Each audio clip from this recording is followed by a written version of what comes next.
अपने महत्वपूर्ण और हमारे जो दिशा निर्देश रखेंगे तदय राजनाथ सिंह जी। धन्यवाद।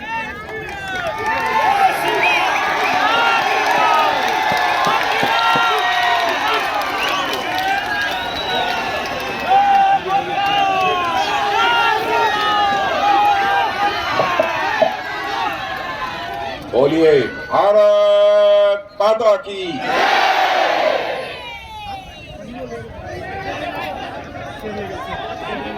इस क्षेत्र के कैंडिडेट श्री मनोज टिग्गा, यहाँ के कैंडिडेट श्री निखिल रंजन राय, cluster in charge Shri Vishal Lama, MLA Shri Alok मित्रा, कन्वीनर श्री नारायण मनोज मानव लामा, श्रीमती कविता करकटा, श्री मिथुन दास, श्री राजेश बारला, श्री कृपा शंकर जायसवाल, श्री राजेश छत्री, श्री उत्तम लामा, श्री रुद्र मंडल, श्री अभिनारायण शर्मा, श्री विकास मित्रा, श्री विमल महाली और इस सभा में मौजूद मेरे अलीपुरद्वार के सभी सम्मानित बहनों एवं भाइयों, पहली बार इस स्थान पर इसी सभा को संबोधित करने के लिए आप सबके सामने मैं खड़ा हुआ। पहली बार आया हूं, फिर भी आप लोगों ने बहुत ही गर्मजोशी के साथ मेरा स्वागत किया है, मेरा अभिनंदन किया है।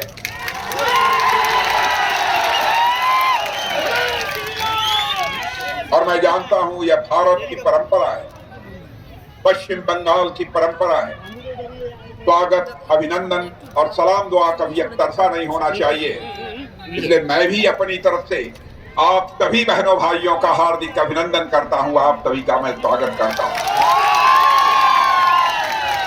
और साथ ही अलीपुरद्वार की धरती पर खड़े होकर पश्चिमी बंगाल की 10 करोड़ जनता का भी मैं अभिनंदन करना चाहता हूं।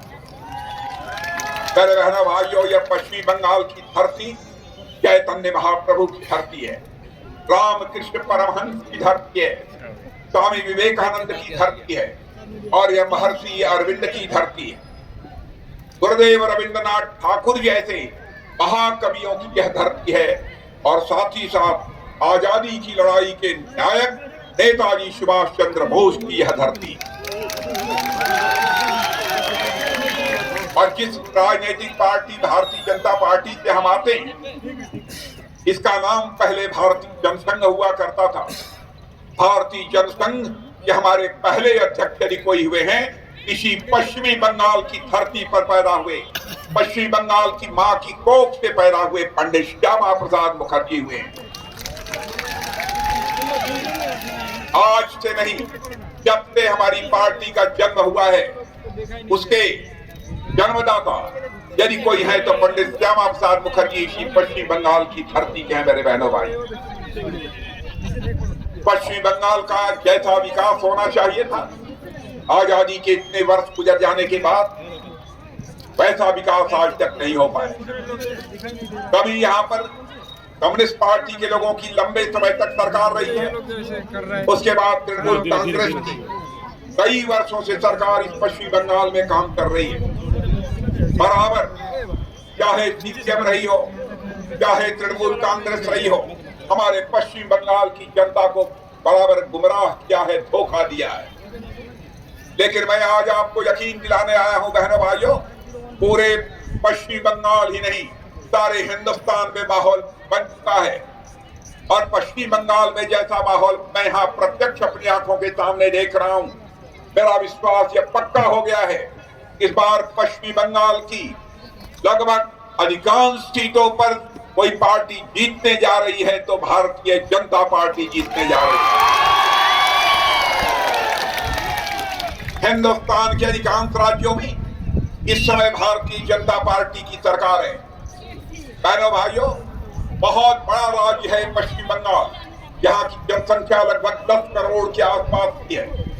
और मैं पश्चिमी बंगाल के लोगों से जब मिलता हूँ, जब अन्य लोगों के माध्यम से भी मैं जानकारी हासिल करता हूँ, तो लोग कहते हैं अब यह पश्चिमी बंगाल के हालात को देखने से लगता है अगली जब विधानसभा का चुनाव होगा तो उसमें यहां पर Bharatiya Janata party clear majority के साथ पश्चिम बंगाल में अपनी सरकार बनाएगी।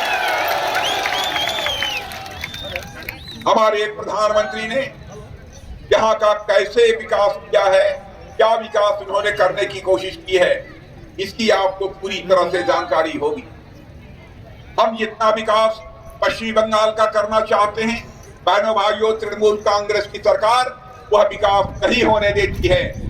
उसको लगता है यदि मोदी जी ने पश्चिम बंगाल का विकास कर दिया तो सारा का सारा श्रेय मोदी जी को चला जाएगा और पश्चिमी बंगाल की जनता मोदी जी के साथ खड़ी हो जाएगी। बराबर यह भय सताता है। पश्चिमी बंगाल की लॉ एंड ऑर्डर, कानून और व्यवस्था के हालात कितने बदतर हो चुके हैं आपको बताने की जरूरत नहीं। यहाँ कोई व्यक्ति अपने को सुरक्षित नहीं महसूस करता है। आप लोग भी मेरी बात से सहमत होंगे कि किसी भी राज्य के विकास की पहली शर्त होती है चुस्त दुरुस्त कानून व्यवस्था, चुस्त दुरुस्त लॉ एंड ऑर्डर। लेकिन जब यहाँ लॉ एंड ऑर्डर नहीं है, किसी की जिंदगी सुरक्षित नहीं है, तो पश्चिम बंगाल का विकास कैसे होगा। मैं आपको कहना चाहता हूं, एक बार इस चुनाव में आप हमारे बड़ी संख्या में सांसदों को चुनकर भेजिए। उसके बाद विधानसभा का चुनाव होता है, भारतीय जनता पार्टी की सरकार बनाइए। हम देखेंगे किस गुंडे बदमाश पे हिम्मत है कि हमारे एक भी बंगाल के भाई के ऊपर हाथ उठा पाता। और मैं आज ही उन गुंडों को सचेत करके जाना चाहता हूं, बहनों भाइयों, जो आपके ऊपर जुल्म ढाते हैं, जो तोलाबाजी करते हैं, उन तोलाबाजों को भी बताना चाहता हूं, तुम लोग बाहर नहीं रहोगे। जिस दिन भारतीय जनता पार्टी की सरकार बन जाएगी, तुम्हारा स्थान, तुम्हारा घर नहीं होगा, सरकार की जेल होगी। बहनों भाइयों, एक भी तोलाबाज नहीं बचेगा। मुझे मालूम है इस टीएमसी की सरकार के रहते हुए किस तरीके से कटबनी ली जाती है। हर चीज में कटबनी। यहां पर कभी राशन घोटाला के बारे में सुना जाता है, कभी टीचर भर्ती घोटाले के बारे में सुना जाता है। अभी हाल में ही आपने देखा भ्रष्टाचारियों के ऊपर ईडी ने जब कार्रवाई की है और उनकी 3000 करोड़ की संपत्ति को जब्त किया है। यहाँ के टीचर्स की भर्ती में जो घोटाला हुआ है, मैं यकीन दिलाना चाहता हूं, पक्की जानकारी यदि हम लोगों को मिल जाएगी सरकार बनने के बाद, जिन जिन लोगों से पैसा लेकर भर्ती की गई है, बहनों भाइयों, अथवा जिनके साथ जिनका पैसा लिया गया है, उन पैसों को भी भ्रष्टाचारियों की जेब से निकालकर हम उनकी जेब में डालेंगे। वही हमारे प्रधानमंत्री का संकल्प है। मैं जानता हूं तृणमूल कांग्रेस के लोग यहाँ गुंडे पालते हैं, गुंडे पालकर आपके अंदर दहशत पैदा करने की कोशिश करते हैं। अराजकता का माहौल इस पूरे पश्चिम बंगाल में बना हुआ है। महिला सीएम के रहते हुए यहां पर महिलाओं के ऊपर जुल्म और अत्याचार होता। बहनों भाइयों, अन्य राजनीतिक पार्टी महिलाओं के ऊपर होते हुए जुल्म अत्याचार को बर्दाश्त कर ले, लेकिन भारतीय जनता पार्टी किसी भी सूरत में इसे बर्दाश्त नहीं कर सकती है। हमारे प्रधानमंत्री के लिए नारी सम्मान सबसे बड़ा सम्मान है, लेकिन यहां पर अजीबोगरीब हालात लोगों ने पैदा कर रखे हैं। मैं माताओं बहनों से कहना चाहता हूं, आपने देखा जो वादा कांग्रेस पार्टी बहुत पहले से करती चली आ रही थी, भारत की संसद में 33% रिजर्वेशन महिलाओं को दिया जाएगा, हर असेंबली में 33% रिजर्वेशन महिलाओं को दिया जाएगा, कोई सरकार नहीं कर पाई। पहली बार किसी सरकार ने किया है तो मोदी जी की सरकार ने इसे करके दिखाया है। बहनों भाई, मैं जानता हूं जहां पर अवैध घुसपैठिए भी बहुत आए हुए हैं। अवैध घुसपैठियों को वोटर बनाकर टीएमसी ने उनका वोट हासिल करने की कोशिश की है। बहनों भाइयों, एक एक चीज की हम लोग छानबीन कराएंगे और इसीलिए हम लोगों ने यहां नागरिकता का कानून पास किया है, सिटीजनशिप अमेंडमेंट एक्ट पास किया है, और ऐसे लोगों की छानबीन होगी जो गलत तरीके से नागरिक बने। लेकिन इस नागरिकता कानून को लेकर भी भ्रम पैदा करने की कोशिश की जा रही है। जो वास्तव में भारत के नागरिक हैं, चाहे वो हिंदू हो, मुसलमान हो, ईसाई हो, पारसी हो, बौद्ध हो, बहनों भाइयों, उनकी नागरिकता किसी भी सूरत में नहीं जाने पाएगी। लेकिन जिन्होंने गलत तरीके से नागरिकता लेने की कोशिश की है, उनके खिलाफ कार्रवाई की जाएगी। मैं आपको विश्वास दिलाता हूं। यहाँ की सरकार की हालत यह है कि हर चीज के लिए मोदी जी के ऊपर दोष, तो दोष, नंदो घोष, यह हालत बना दी है। बहनों भाइयों, अब यह नहीं चलने वाला है। यहाँ भारत अब तेजी के साथ आगे बढ़ रहा है, तेजी के साथ आगे बढ़ रहा है। सारी दुनिया में भारत का स्टेशन, भारत का कद ऊंचा हुआ है। पहले इंटरनेशनल फोरम पर भारत कुछ बोलता था, सारी दुनिया भारत को कितनी गंभीरता पूर्वक सुना जाना चाहिए नहीं सुनती थी। लेकिन भारत का स्टेशन बढ़ने के बाद, भारत का कद बढ़ने के बाद, आज अंतरराष्ट्रीय मंचों पर भारत कुछ बोलता है तो सारी दुनिया कान खोलकर सुनती है कि भारत बोल क्या रहा है। यह भारत की हैसियत बनी है। चाहे कांग्रेस रही हो, चाहे टीएमसी रही हो, बराबर इन लोगों ने जनता को धोखे में रखा, जनता से वादा किया सरकार बना दो, गरीबी मिटा देंगे। बहनों भाइयों, ना तो सारे देश में कांग्रेस गरीबी मिटा पाई और न पश्चिम बंगाल में टीएमसी गरीबी मिटा पाई, बल्कि और लोगों को गरीब बनाने का काम यहां की टीएमसी की सरकार ने किया है। लेकिन आंकड़े इस बात के सबूत हैं। मैं प्रेस के दोस्तों से भी कहना चाहता हूं, हमारी कोई बात गलत हो आप लिख दीजिएगा। मैं यहां जनता को गुमराह करके गया हूं, मैं उसके लिए क्षमा मांग लूंगा। और यह बात मैं इसलिए कह रहा हूं, मैंने जिंदगी में राजनीति की है तो जनता की आंखों में धूल झोंक कर नहीं, जनता की आंखों से आंख मिलाकर हम लोगों ने राजनीति की है। आपको धोखा देकर, आपको गुमराह करके हम आपका समर्थन नहीं चाहेंगे। हम आपका विश्वास हासिल करना चाहते हैं, आपकी आंख से आंख मिलाकर हम आपका विश्वास हासिल करना चाहते हैं। हम लोग ऐसी पार्टी, गरीबी दूर करेंगे, गरीबी दूर करेंगे। कांग्रेस के लोग, नेहरू जी भी कहा करते थे गरीबी दूर करेंगे, इंदिरा जी भी कहती थी गरीबी दूर करेंगे, राजीव गांधी भी कहते थे गरीबी दूर करेंगे, किसी ने नहीं किया। लेकिन करिश्मा करके दिखाया है तो आज के भारत के प्रधानमंत्री नरेंद्र मोदी ने करके दिखाया। यह मेरा आंकड़ा नहीं है, नीति आयोग ने और बहुत सारी जो फाइनेंशियल फर्म्स हैं उन्होंने यह दावा किया है। भारत के प्रधानमंत्री मोदी जी ने 8-9 वर्षों के अंदर हिंदुस्तान में करिश्मा कर दिया है। 25 करोड़ लोगों को गरीबी रेखा से बाहर करने में कामयाबी हासिल की है। बहनों भाइयों, जो काम आज तक कोई नहीं कर पाए, जो काम आज तक कोई नहीं कर पाए, वो हमारे प्रधानमंत्री ने किया है। मैं आपको याद दिलाना चाहता हूं, कोरोना का संकट पैदा हुआ था। कोरोना के संकट के दौरान भी जिस मुस्तैदी के साथ हमारे प्रधानमंत्री ने काम किया है, उसका मुकाबला किया है, आप सभी अच्छी तरह परिचित। उसकी सराहना दुनिया के दूसरे देशों में भी हो रही है। मैं दावे के साथ कहता हूं, यहां भी जो आप सब सारे लोग बैठे हैं, कोरोना की वैक्सीन सबको 2 डोज या 3 डोज निश्चित रूप से लगी होगी। यदि लगी है तो जरा हाथ उठाइए, न लगी है तो मत। क्या मोदी जी का करिश्मा?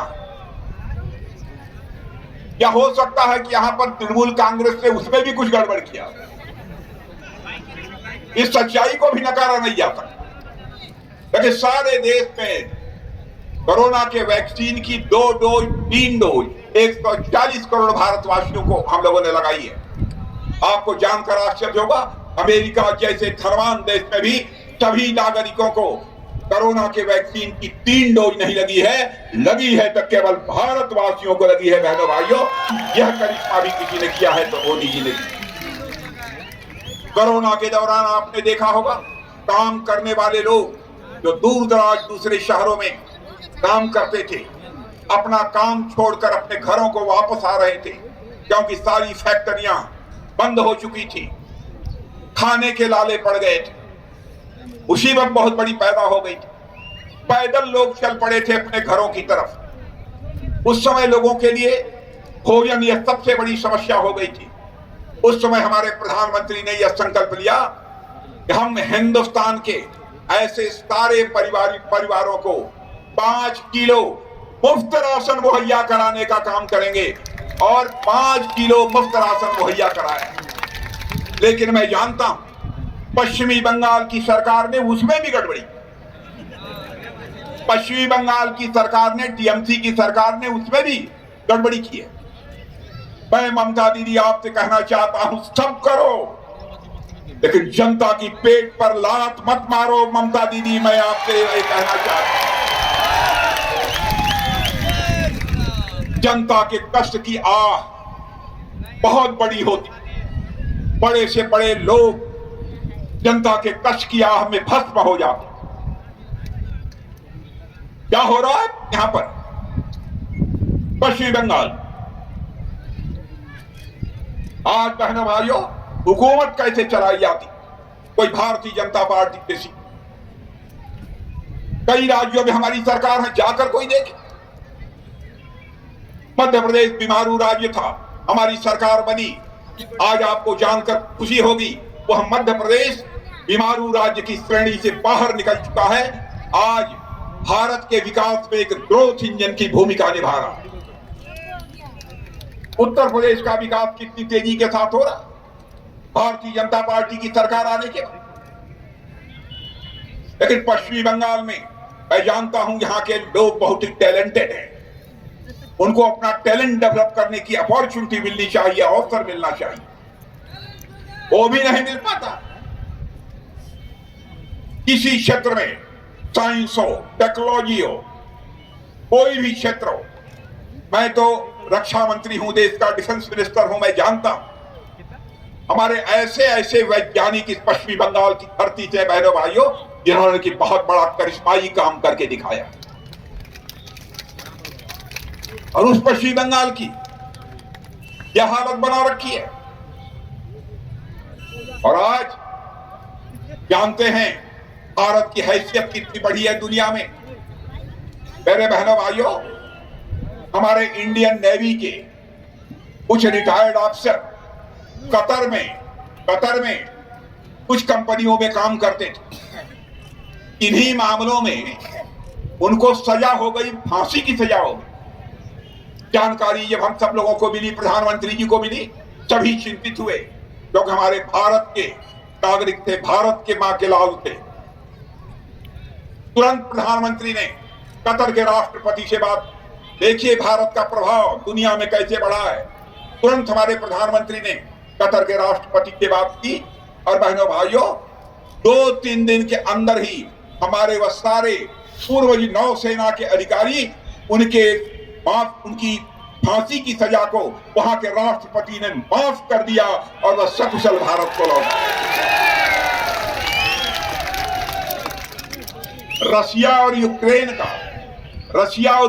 का जब युद्ध चल रहा था, रशिया की तरफ से भी मिसाइल चल रही थी, गोले चल रहे थे, तोप चल रही थी।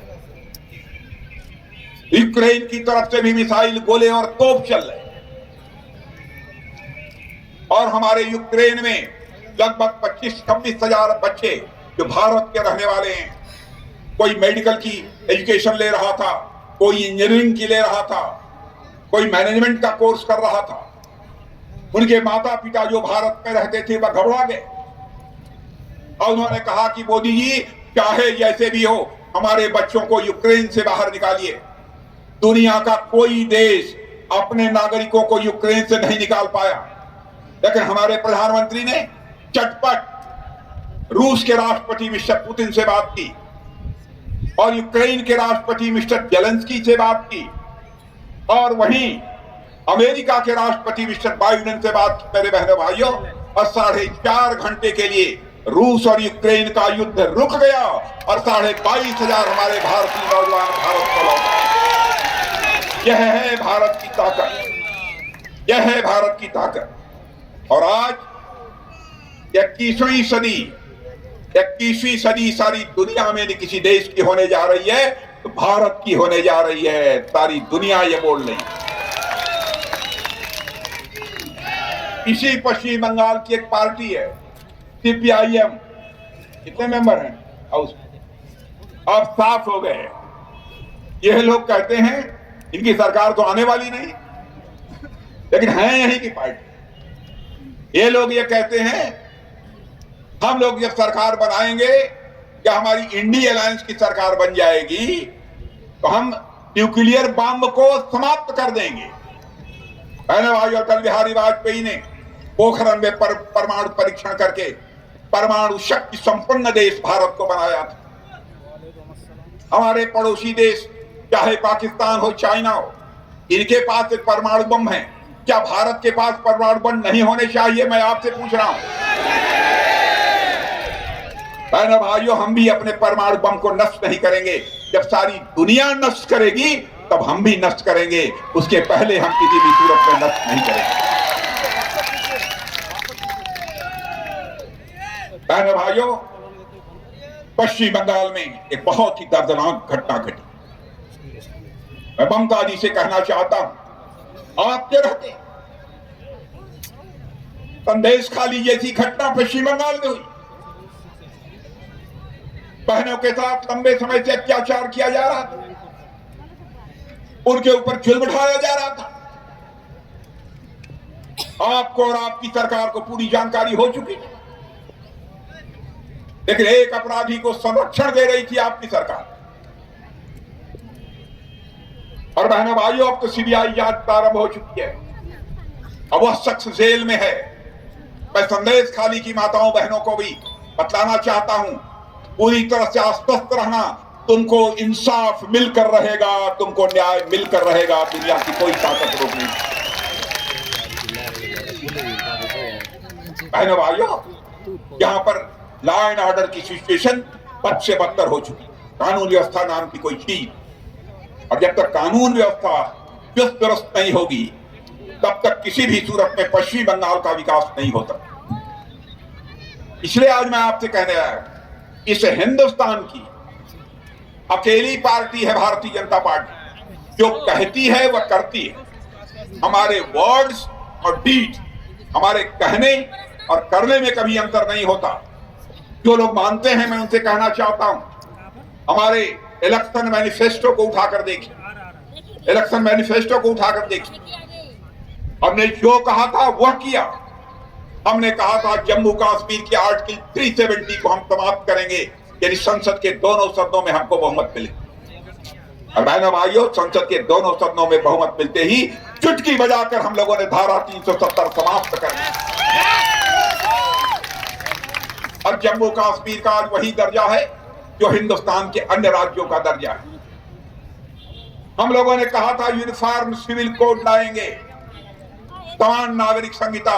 मैं कहकर जा रहा हूं पश्चिम बंगाल की धरती पर, इस बार हमारी सरकार बनने दो बहनों भाइयों, हम समान नागरिक संहिता, यूनिफॉर्म सिविल कोड लाएंगे, लाएंगे, लाएंगे। दुनिया की कोई ताकत नहीं रोक।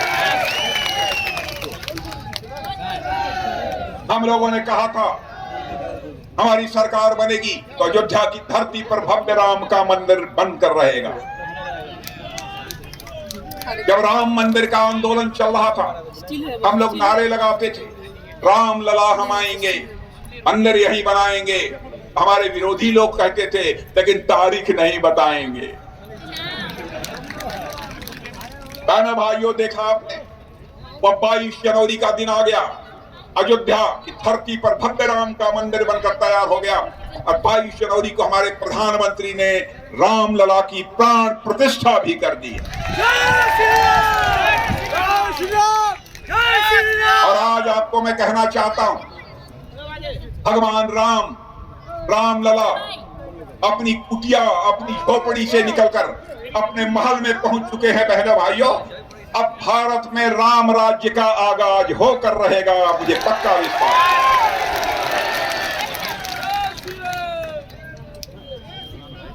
यानी भारत लगातार तेजी के साथ बढ़ रहा है मेरे बहनों भाई। भारत आज कमजोर भारत नहीं है, भारत आज दुनिया का एक ताकतवर देश बन चुका है। आतंकवादी घटनाएं कांग्रेस की सरकार थी से आपने देखा होगा, कहीं न कहीं किसी न किसी राज्य में आतंकवाद की घटनाएं होती रहती थी, लेकिन जब से मोदी जी की सरकार बनी है उन्होंने एयर स्ट्राइक भी आतंकवाद का सफाया कर। और यह कांग्रेस के लोग, ये टीएमसी के लोग, यह कहते हैं भाजपा के लोग, प्रमाण दो क्या आपने ऐसा किया। अरे वो देश जहां हुआ वो तो मानते हैं, ये मानने को तैयार है। भाइयों, हमारे देश के सेना के जवानों के शौर्य और पराक्रम पर यह सवालिया निशान खड़ा करने की कोशिश कर। देश ऐसे नहीं चलेगा। और मैं यह भी जानकारी देना चाहता हूं, भारत का सम्मान हमारे प्रधानमंत्री, हमारी पार्टी, लोग कहते हैं हिंदू मुसलमान के आधार पर बांट कर देश को चलाना चाहते। हम लोग जाति, पंथ, मजहब की राजनीति नहीं करते हैं, हम राजनीति करते हैं इंसाफ और इंसानियत की राजनीति करते हैं, जस्टिस एंड ह्यूमैनिटी की पॉलिटिक्स करते हैं।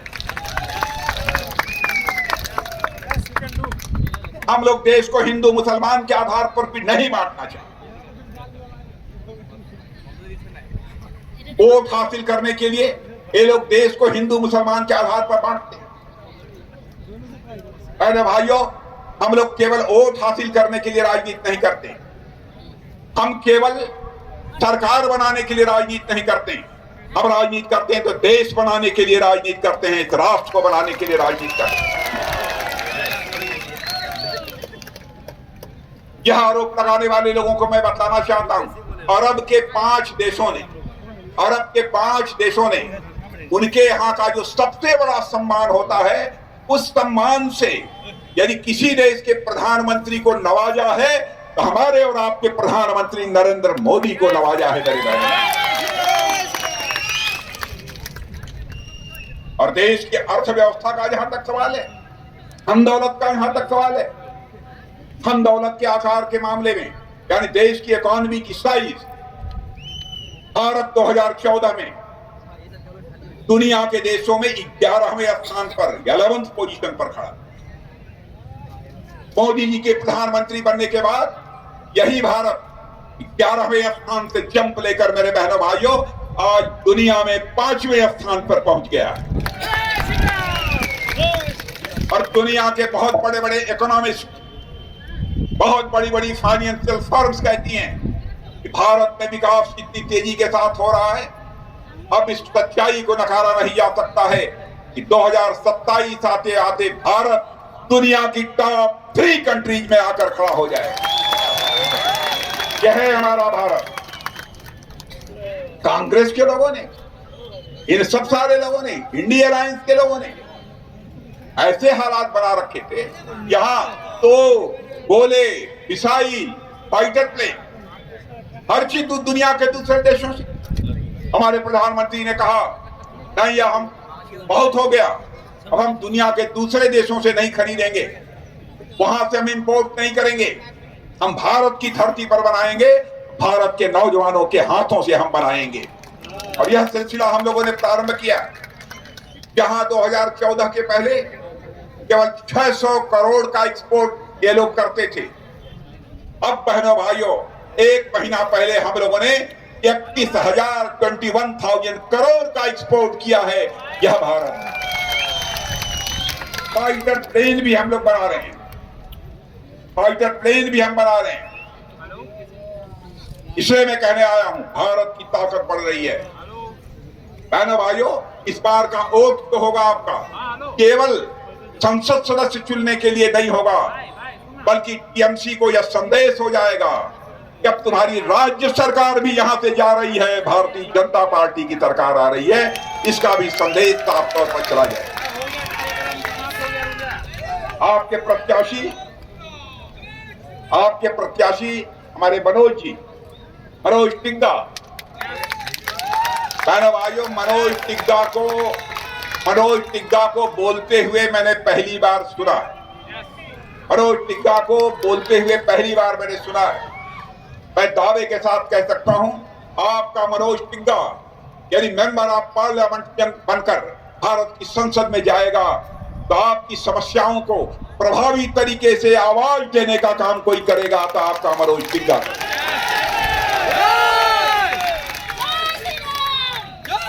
इसलिए मनोज टिग्गा को कमल के फूल का बटन दबाकर भारी मतों से विजय दिलाएं, यही अपील करने के लिए आया हूं और यही मोदी जी का संदेश लेकर आया हूं। और मैं कहना चाहता हूं, जिन लोगों को पक्का घर अभी तक नहीं दिया है, हम लोगों ने पैसा दे दिया, सब कुछ किया, राज्य सरकार ने जिनको अभी तक पक्का घर नहीं दिया है उनको पक्का घर हमारी सरकार आने के बाद मिलेगा। मेरे बहनों भाई, माताओं बहनों को यकीन दिलाना चाहता हूं, नल के माध्यम से हर घर में हम जल पहुंचाएंगे। हिंदुस्तान के कोने में दूसरे राज्यों में जाकर पता लगा ली। हम 5 लाख रुपए तक आयुष्मान भारत योजना के अंतर्गत अपने गरीबों को हम मुफ्त इलाज की व्यवस्था, 5 लाख रुपए तक का मुफ्त इलाज होगा आयुष्मान भारत योजना के अंतर्गत। और आज चुनावी घोषणा पत्र जारी हुआ है, इलेक्शन मैनिफेस्टो। प्रधानमंत्री जी ने इलेक्शन मैनिफेस्टो कमेटी का चेयरमैन मुझे ही बनाया था, आज ही उसका विमोचन हुआ है। और उसमें साफ तौर पर हम लोगों ने कहा है, चाहे कोई किसी जाति की हो, चाहे कोई इनकम ग्रुप का हो, जिसकी उम्र 70 के ऊपर हो गई है उसे भी आयुष्मान भारत की सुविधा उपलब्ध कराई जाएगी, यानी 5 लाख रुपए तक का उसका मुफ्त इलाज किया जाएगा। जिस परिवार के घरों में अभी तक एलपीजी गैस सिलेंडर नहीं पहुंची है, उनको मुफ्त में एलपीजी गैस सिलेंडर मुहैया कराया जाएगा। इस पश्चिमी बंगाल में भी मैं जानता हूं बहुत अन्याय हुआ है, यहां के लोगों से पर जुल्म हुआ है। हमारे प्रधानमंत्री की योजनाओं को यहां तक नहीं पहुंचाया गया। हम लोगों ने स्ट्रीट वेंडर्स तक की चिंता की है। अभी तक बैंक से जो उनको 50,000 रुपया मिलता था उसको बढ़ाकर हम लोगों ने फैसला किया है कि हम इसको 2 गुना करेंगे। आज हम लोगों ने घोषणा की, नौजवानों को भी जो लोन मिलता था उसे भी बढ़ाने का फैसला किया है। अब लंबी चौड़ी बात आपसे नहीं करना चाहता, इसीलिए इस पश्चिमी बंगाल का भविष्य बनाना चाहते हैं बहनों भाइयों। यहाँ की टीएमसी सरकार जानी चाहिए और भारतीय जनता पार्टी की सरकार यहाँ आनी चाहिए। और संसद की सभी सीटों पर भारतीय जनता पार्टी की विजय पताका फहराकर बड़ी संख्या में सांसदों को भारत की संसद में भेजिए, यही अपील करते हुए और आप सभी को धन्यवाद देते हुए अपना निवेदन समाप्त करता हूं। आप सबको बहुत बहुत धन्यवाद। एक बार सभी लोग यहाँ तेजी से आवाज लगाइए, तेजी से आवाज लगाइए, बोलिए भारत माता की, भारत माता की। बहुत बहुत धन्यवाद।